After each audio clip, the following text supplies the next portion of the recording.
Now, when I left the room to go ease myself, I started hearing her singing praises. I assumed that praises was just to console herself against the intense labor pain. Now, this is her own side of the story. This part of the story was what happened while I was being locked in the hospital bathroom.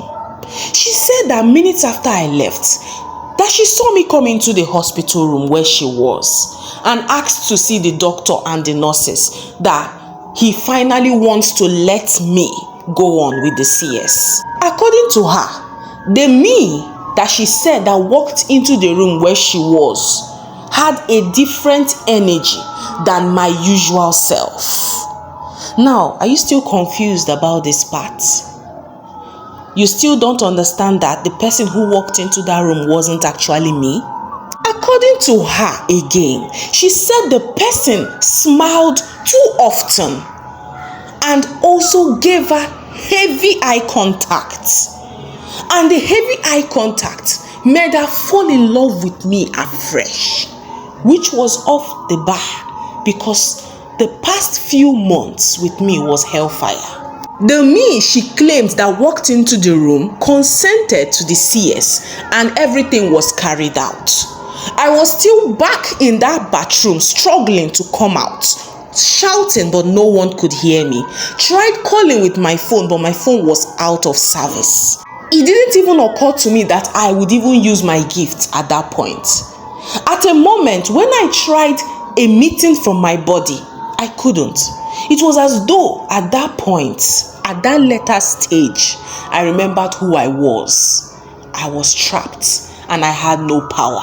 I was locked in that bathroom for nothing less than 4-5 hours. And no living soul came close to that bathroom in the hospital.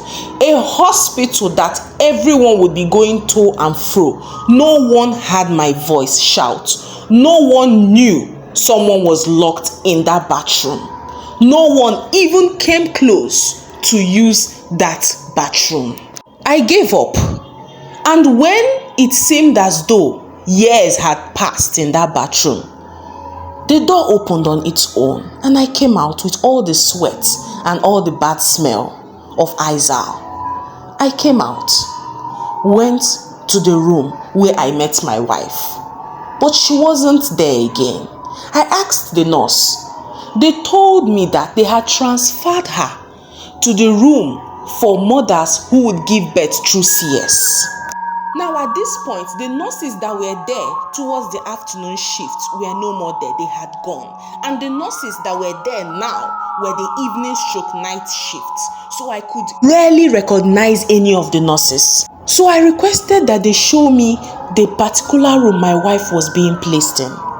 And when I got there, behold, my wife was asleep. Her mom had already arrived. And my baby girl was lying next in her baby cot, all safe and sound. Seeing my child, I was happy, but I was still sad at the same time, looking at the woman on the bed, who was my wife, all healthy. I had to just pretend all was well, but I was still confused. Minutes later, the doctor walked in to check on my wife and everything happening, along with one other nurse. So while looking at them confused, the doctor tapped me at the back and said, "Oh, you're back early. You told us that you were going to get few things from the shop for her and the baby.